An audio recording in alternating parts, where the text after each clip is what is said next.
Hi folks, I'm Geek here. Unfortunately, they didn't have the microphones on until the 3-minute, 10-second mark. So fast forward there for some audio. Sorry for the inconvenience.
Hello. Hi.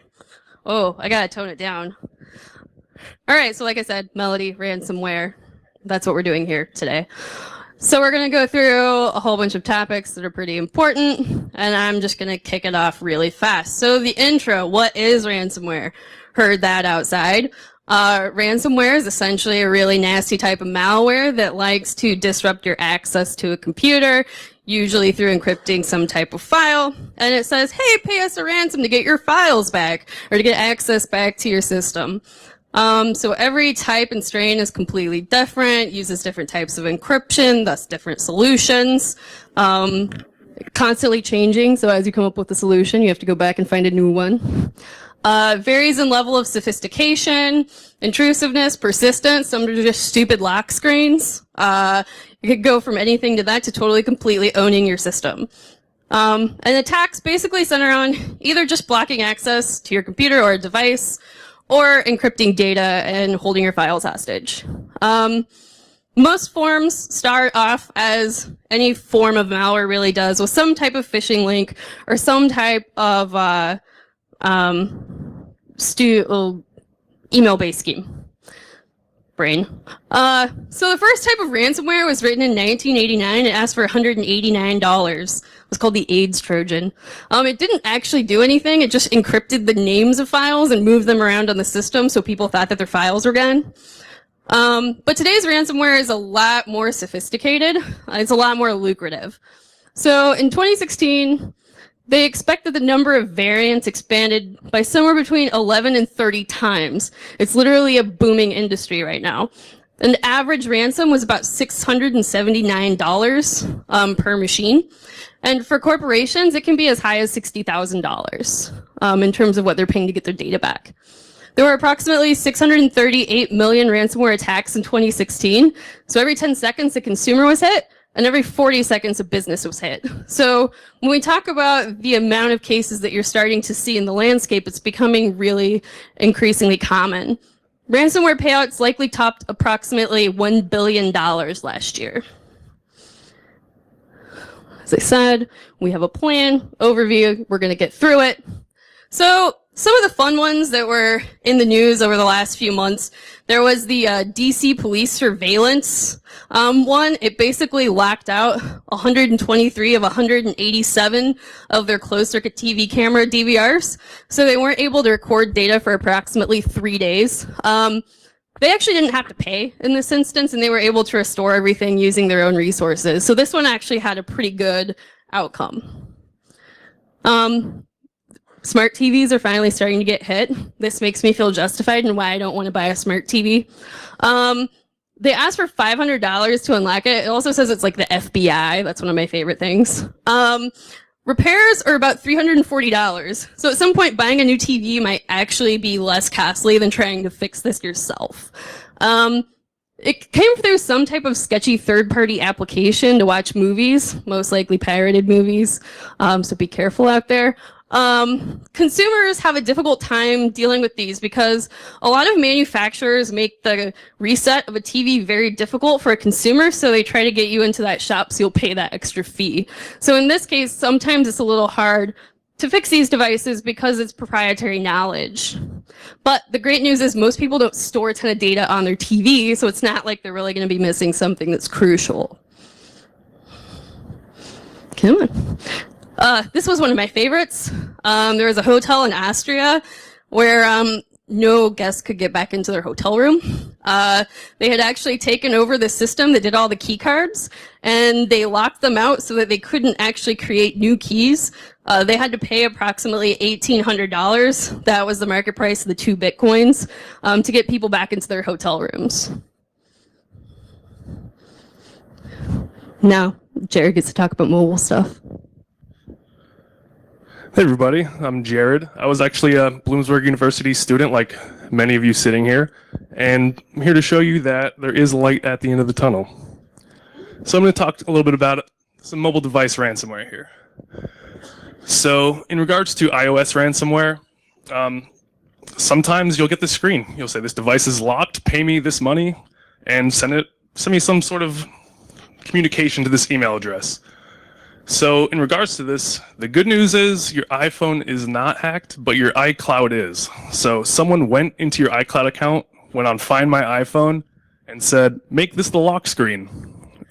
If you actually wanted to get around this, all you have to do is put in your passcode or change your password on the iCloud. But people get so freaked out by this, they actually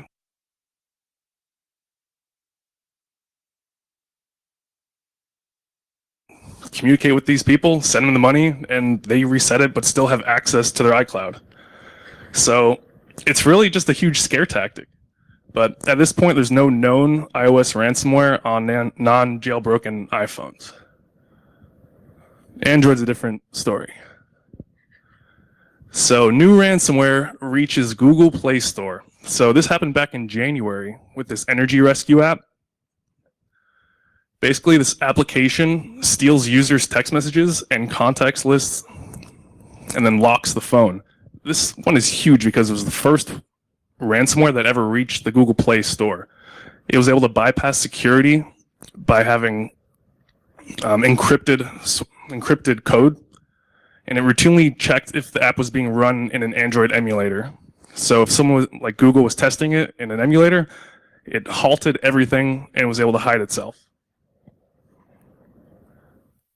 So some trends going on right now. There's been an increase by 50% of attacks in 2016 from 2015. Most ransomware discovered in apps installed from outside of the Google Play Store. So in like a spam email or something like that, or a shady link. They're becoming much smarter these days. Now you can wipe the device, reset the lock screen, access your camera, open URLs, steal your files, track you. So some other trends going on right now. This is just an example screen of something you'd see. So, like I said before, the only known case of ransomware app reaching the Google Play Store is that battery saver. So some ransomware families for Android. So SimpLocker was the first discovered mobile ransomware to encrypt Android devices, which was developed in Russia. Asked for $300 payment. This was pretty standard to start with, and people are actually paying this. So the adult player, this one was my personal favorite. It's just insane.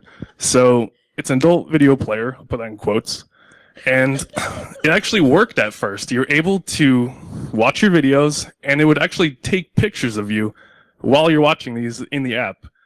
You know, a little bit later, maybe a few hours, whatever, and it would take your photo and put that in the ransom message. So there's you having your good old dandy time saying, if you don't pay me this $100 or $500, this is getting out there. So yeah, it's a huge fear thing. So Lockdroid, disguised as a Google update, it would once infected, malware starts logging all your user activity. So if you have a text message that was kind of naughty, they would put that up there and say, okay, give me this money, or that's getting out there. That's pretty much the theme with all this Android ransomware. Xbot steals your personal data by faking login screens. So, you load up Chase Bank, say, this is my username and password. You're not actually logging into Chase Bank, you're logging into basically their logger, and they get that information. That's all I have for you. All right, so I'm going to talk a little bit about triaging ransomware. But first, I wanted to talk about what ransomware is and how it works. So I'm a malware writer. I'm going to author some ransomware. Basically, what I do is I generate a public-private key pair. If you guys have ever encrypted anything, you know how this works. I keep my private key pair, my private key, private to me, and I take the public key and I actually embed it in my malware. And then I send it out. I can either find vulnerabilities that I can exploit, weak passwords, or I can log into a system and execute it. You can embed it in malicious Office documents and send it out via email. You can use basically any method you can think of to get malware on a machine. Vulnerable versions of Flash and Java.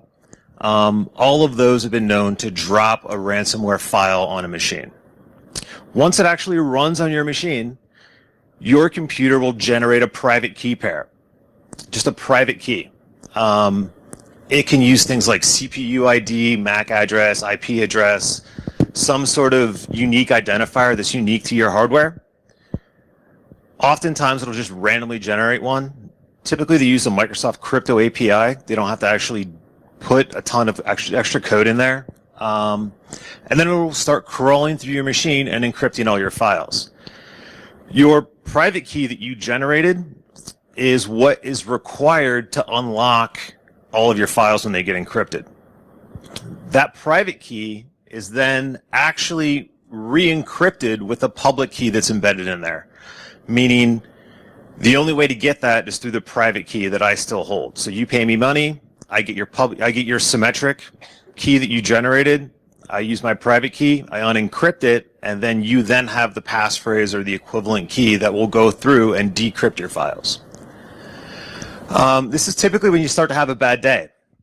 This was a ransomware variant that actually claimed to do full disk encryption. So rather than encrypting individual files, it actually just encrypted the master boot record on the machine, and then blue screened it so that when it came back on, this is the screen that you got, where you had to go into one of these onion URLs on the dark web, put that encryption key in, and pay them, and you could get your money back. This actually didn't encrypt all the files on the system. So if you remove the hard drive, you can get past the MBR. You can then actually see all of your files and data. So this just encrypted the MBR. Get help if you actually figure that you are compromised with ransomware, or a company you're working with has been breached with ransomware. I have to say, after working a ton of these cases, the security department and the IT department are my worst nightmare. They screw more things up than they possibly can help. So stop what you're doing, breathe, make sure management doesn't lose their minds. And if you have cyber breach insurance, you might want to look at it. Some companies will actually purchase breach insurance that'll help them. There's a breach coach that can get involved, that can help you out and make sure you have all the necessary skills.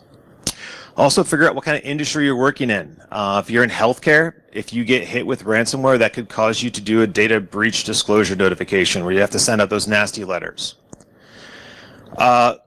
You've got to move fast. So quarantine and triage these devices as quick as you can. Sometimes the ransomware will go up in cost the longer you wait. So the faster you pay them, the cheaper it is. It depends on whether or not what got encrypted. Is it an end user laptop? Is it a server? How critical is it to your business?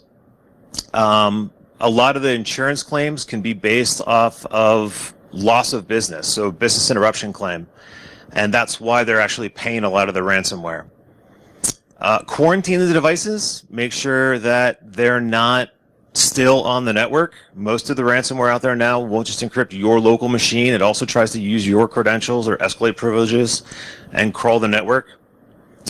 And create a log of these infected devices and prioritize them. Who has the most important data?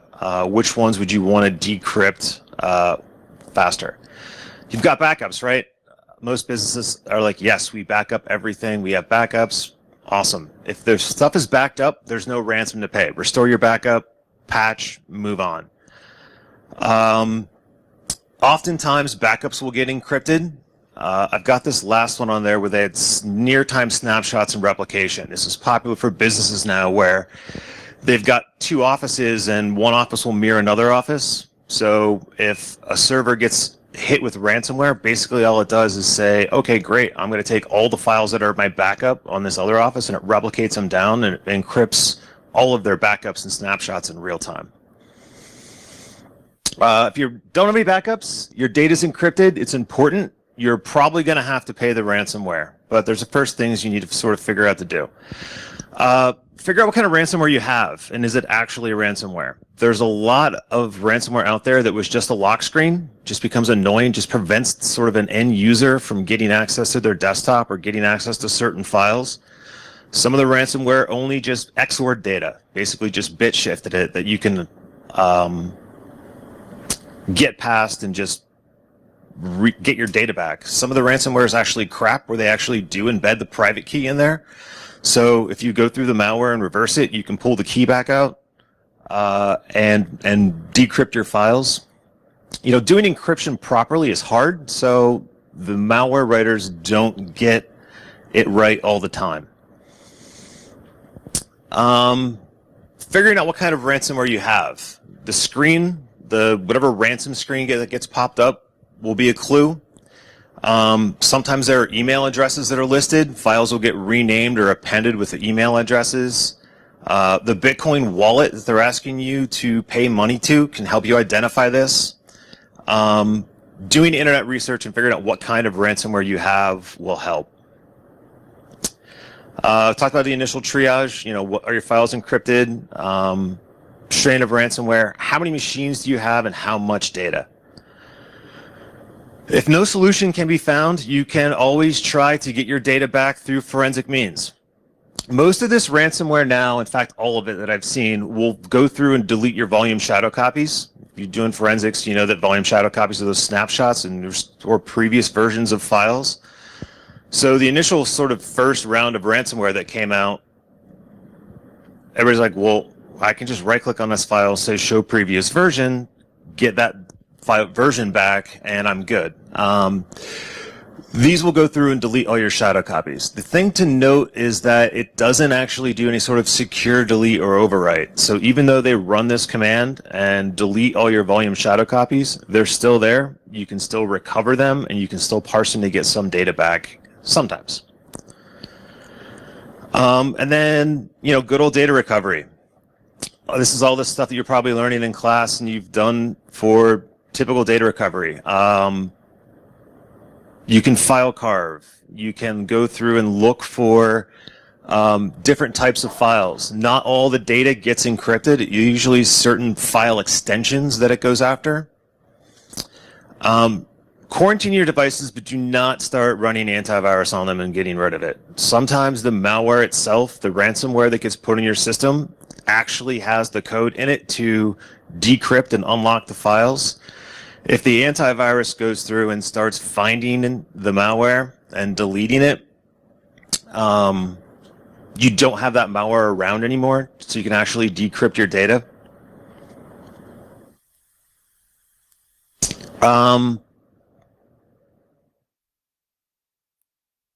Having a personal knowledge base or somewhere to look is helpful. We'll talk about some of this in a little bit. Figure out what you need to decrypt. Is the data critical? If it's not, just blow the system away, do a fresh install, load backups. If the data is critical, you're probably going to have to pay. You're going to want to pay in stages, right? You're going to want to make sure that you actually pay for sort of the most important computer, the most important system that has ransomware on it. Make sure you can actually decrypt your files before you do any other payments to the ransomware.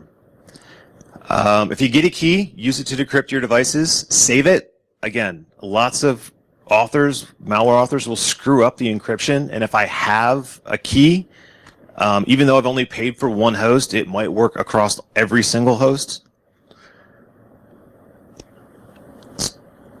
Paying ransom. Okay, so there is a website out there. Finally, this has gotten bad enough where a lot of security companies, a lot of antivirus companies have gotten together, and there have been situations where the author of the ransomware has been taken down, found out, put in jail, and they've gotten that private key. All the authors of antivirus companies have gotten together and basically hosted up this page here where any variants of ransomware that they have known keys for, you can go here, check your files, check your data, and you may be able to decrypt it without paying anything. We talked about cyber insurance. This usually applies to the first 48 hours of the case. Your insurance company will pay because it's a business interruption claim. And we'll talk about this a little bit more, but average Bitcoin ransoms that we're seeing are not this $400 or $500 range. They've gotten smart where they've realized that once I've encrypted your computer, your data is valuable. And your grandmother's photos are less valuable than corporate documents and company databases. So they actually want you to engage them. To figure out what type of data you have. You actually have to email these people or get on a chat room with them and figure out, and they'll try to get you to send them a few files so that they can decrypt it to figure out, to prove to you that you can decrypt your data. But typically they just want to find out what company you're working for, whose files they have, because it can go up. So while individuals are getting hit with ransomware payments that are $500 and less, companies are getting hit with $40,000 to $60,000. Payments should be a last resort. Ransomware is a problem. It's growing, and it's growing because it actually works. The fact that it actually works means they're making a ton of money off of it. The only way to really stop it is to stop paying them or find a way around it. But it perpetuates the scheme, and it makes it more likely to get struck again. There have been companies that have actually paid ransoms and then not cleaned up and gotten their systems encrypted again, and they've had to pay it twice. If you need to make contact with somebody to negotiate your ransom, you've got to use a ton of social engineering skills. Don't be emailing them from a corporate email address. Pretend you're a little old lady who has no idea what's going on. Try to get that ransom down as much as you can. Typically, they want ransomware in the form of Bitcoin. Some of them ask for gift cards and other types of payment, but it's typically Bitcoin. If you've not already set up a method to purchase Bitcoin, it can take a long time. If you go out in like Coinbase and you try to get an account, they've got to validate your bank account. If you want to buy Bitcoin, it can take 2 or 3 days. You might be limited to the amount of Bitcoin that you can actually purchase. And the entire time you're down, your systems are down. So there are other ways to get Bitcoin, but if you ever walk in a situation we need $50,000 in Bitcoin in less than 24 hours, that can be pretty difficult. Transmitting the ransomware funds. Typically, you want to send things through a tumbler. Best practices: take your Bitcoin, tumble them, anonymize it a little bit. Keep track of where the money goes, which Bitcoin address. You can trace that down, and I'll show you a little bit about how that works here in this guy. So this was a guy we dealt with a few months ago, back in August of 2016. At the time that we were dealing with this guy, he was at 146 transactions to one wallet address of about 1.2 Bitcoin. So today's value, a little over $1,500 for 148 ransomware infections. And we started tracing him through the blockchain, figuring out where he goes. And then you see all the other smaller wallets that he was using to generate his ransomware payments getting merged into a larger wallet. And as of a few days ago, he was doing pretty good. So it's about 8 months worth of work, and he ended up with just a little bit less than $900,000. So that's not too bad for a few days worth of work for one ransomware variant. So it's profitable. They're doing it, and keeping track of the Bitcoin addresses and where that goes and following stuff through the blockchain is helpful, especially if you work with law enforcement. Eventually, these guys will get caught. Eventually, their Bitcoin will get confiscated. And if you've got a record of you paying Bitcoin, following it through the blockchain, you have a chance of getting some of your money back. Melody's going to talk about cooperating with law enforcement. So one of the really important things in general is cooperating with other organizations. So first we're going to talk about law enforcement, but they're not the only people, obviously.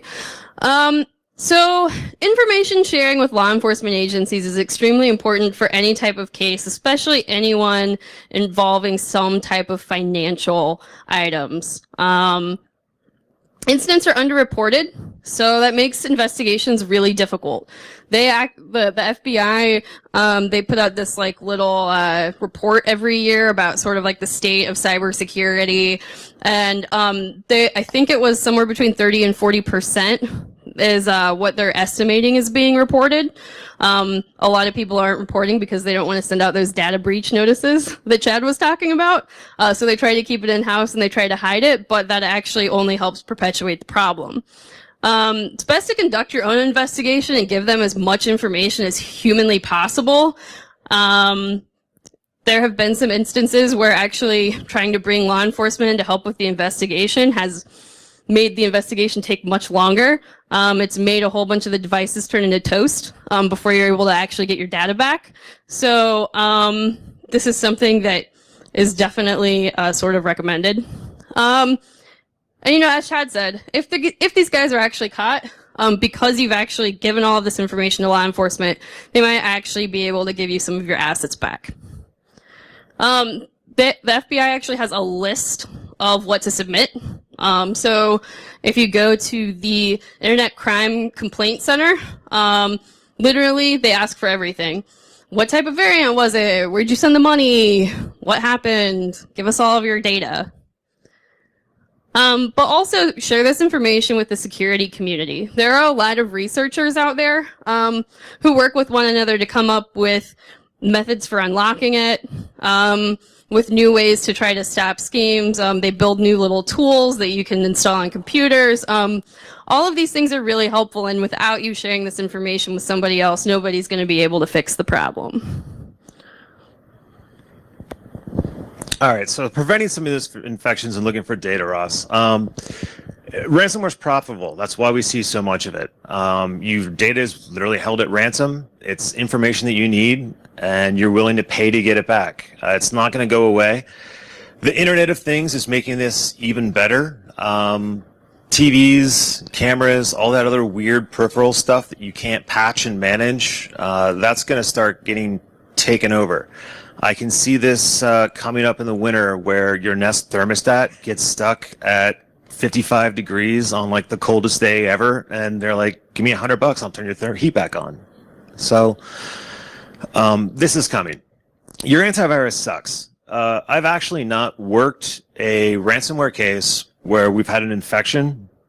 Every single one of them has been running antivirus, and every single one of them has been up to date. So the variants are just coming out way too fast, and they're not keeping up. So antivirus sort of sucks. The best way is through getting through this is due diligence. Application whitelisting is also a great way to do this. It can be a pain in the ass to manage on endpoints, but for servers and a lot of other critical infrastructure where there's not a lot going on, whitelisting is the way to go that's kind of blocking this stuff. A lot of this is going to come down to education. Most of the ransomware that gets infected is coming from some user doing something stupid. They're clicking on email attachments. They're going to shady websites and they're getting downloads and they're clicking on those. Better training and better security habits will help you prevent this. Backing up. Obviously, there's nothing to pay. There's no ransom. Nothing is hostage if you have a copy of your data somewhere. Backing it up, making sure it's not accessible is a way to keep you from doing that. Making sure you have a plan. Your environment changes, making sure you have a knowledge base or somewhere where you can go for resources. I'm kind of shocked at how little some of the ransomware community, people have actually paid ransomware escrow this. There's been no database of like known keys that people have paid for ransomware with that you can actually go to say, okay, I've paid a ransom. Does it actually work? Am I getting my data back? Okay, here's the key. Is there a way for me to figure out how to use that key with the ransomware itself to figure out if there's a wider decryption for that entire strain? It's not happening a lot. Identifying the root cause. We hear a lot about APT, right? They had advanced persistent threat. It's the persistence that's going to help you with the ransomware. Figuring out where it is, how it gets installed, and why it's coming back will help you figure out where it comes from. Doing things like looking at auto runs, running a timeline on this, log analysis, event correlation, anything else you could think of in your forensic bag of tricks to basically do an incident response type investigation on a machine to help you figure out how you initially got infected. That'll help you avoid future infections in the past. Spora ransomware is out. This one just came out a few weeks ago. I liked it because it was like the most user-friendly ransomware that ever existed. You got this nice little screen. It was awesome. You know, it was designed well. They tell you the type of encryption you're using. Spore was also interesting because when it generated that symmetric key for encryption of files, it didn't have to transfer it back. So you could actually get this ransomware air-gapped.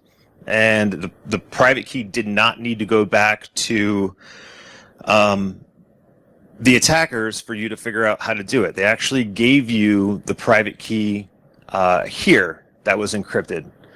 And when you actually went to the website, it was great. They told you you had to upload your key file that you saw in that previous window, and it would actually track things for you. How many files you got encrypted, what your timeline was. It had a chat window where you can actually start chatting and getting tech support on how to buy Bitcoins. They would decrypt two of your files for free just to prove that it worked. They offered immunity, which was really cool. The malware looked for a specific file in a registry key. And if you paid this $50 for immunity, you got another application that you ran that just put a registry key in a file in there that would prevent you from getting re-encrypted. So this is basically $50 to say, I don't want my data back, but I don't want to be hit again. So, but it was only $79 to restore your files. And they had a deadline and a payment. So it was great. They're getting really good at this. This is another one that we did recently. This is what I'd like to call good, bad ransomware. They had the encryption right, but they were complete idiots. They were using weak credentials to log into systems through RDP, TeamViewer, whatever they can get their hands on. The system that we took a look at, this is the screen that they got. It was just like an HTML page that got spun and got fired up, and there was an india.com address where you had to actually email them and go through and negotiate how much you were going to have to pay to get your data back. They did encrypt the files. The malware wasn't really that sophisticated, but in this case, they had actually managed to guess enterprise admin or domain admin credentials and log into a machine through a remote desktop that was sitting publicly on the internet.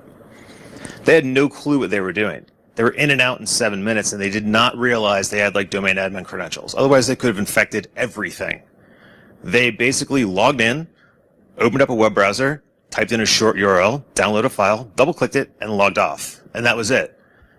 You're trying to explain to somebody, well, that was our enterprise admin account. Why didn't they? They're just not smart, right? You can't ask why for idiots.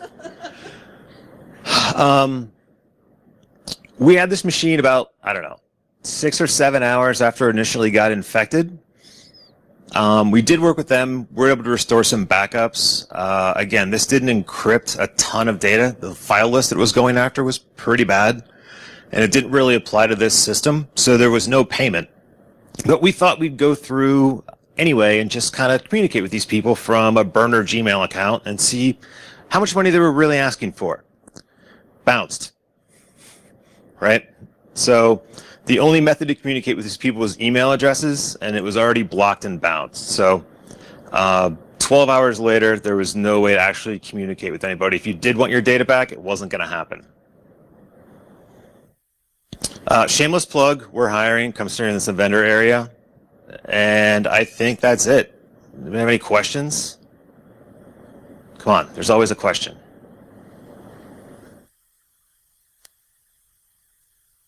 Start in the back.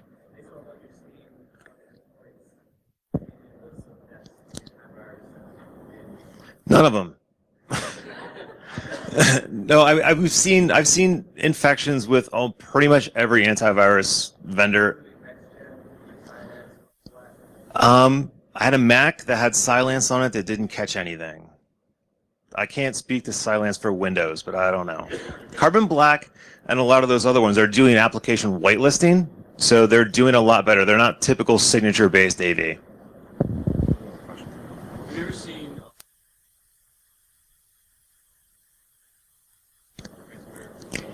So ransomware we used to cover up another infection. I have not seen that, no.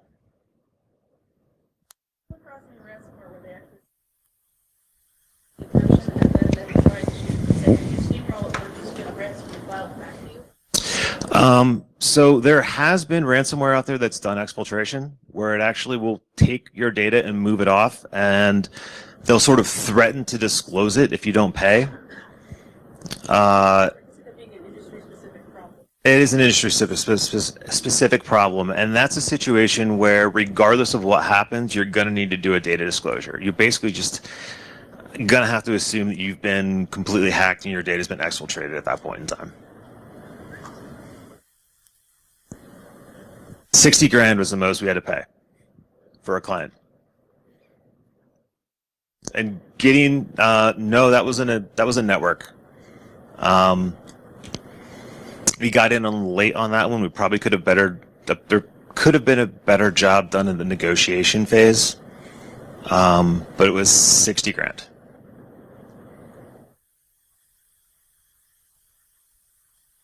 How often do you pay and not receive anything back? Honestly, not very often at all. That last malware or ransomware strain I showed you was it didn't even have a name to it, right? Wasn't in VirusTotal, wasn't flown up on anybody's radar. This was kind of like an ad hoc one. Most of the popular strains, you do get your data back. That's the reason that ransomware is becoming so successful, right? It works. If you didn't get your data back and you've paid, then it's going to get out there that, hey, if I pay for Locky, I'm not getting my data back. No one's going to pay for it. They don't make any money. Is there any kind of, I have a server with files on it, and is there any kind of heuristic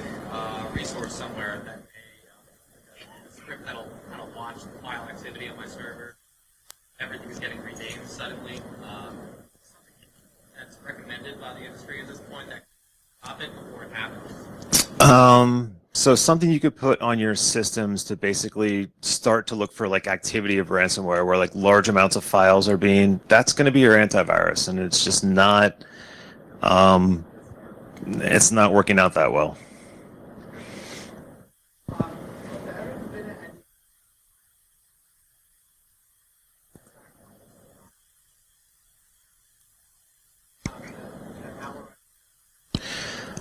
Honeypots to detect the methods for malware writers.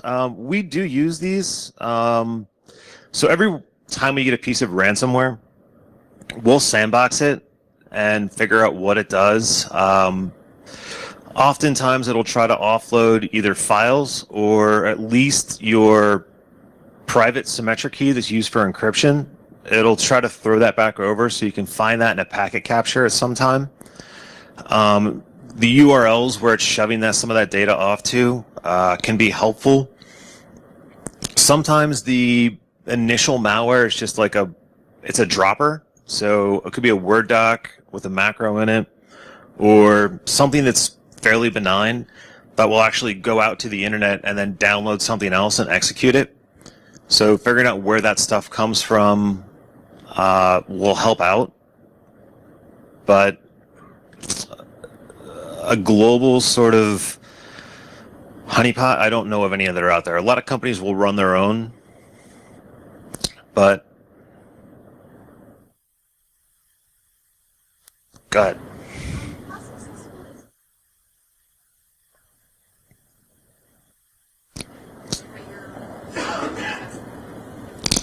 It depends. A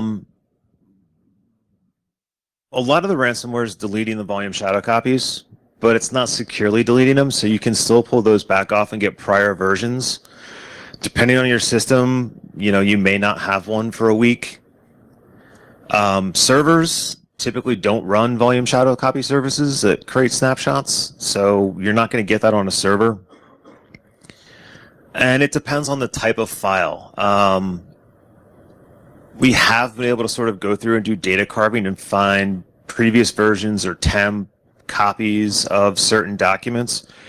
But that's if, you've got a workstation or a computer and everything you have is encrypted, but you just need access to a small amount of data or files. That would work. I wouldn't want to file carve for everything that you could possibly get and be like, here you go. But a lot of it can be recreated, right? So they're not usually encrypting email files and spools, and a lot of your attachments are out there that's got a lot of the data you need in it. It's when the ransomware comes down and starts crawling file shares and encrypting entire network file shares and drives that you're starting to cause a problem. Anybody else? You guys ever play like hardball with your clients? So go get like, how can you fix it for like 58 grand? No, usually if you start breaking that like $20,000 or $30,000 mark, you've got really pissed off executives. So, no.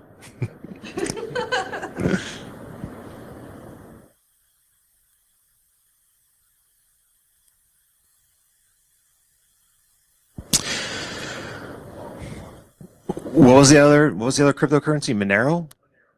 I have not.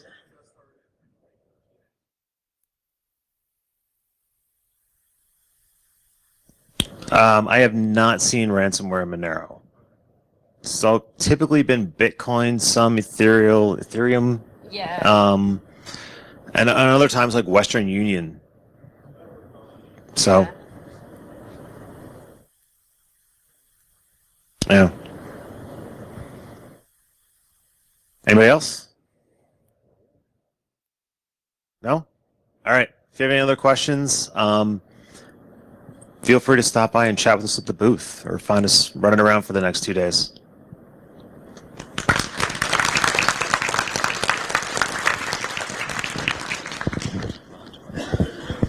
That's so fun.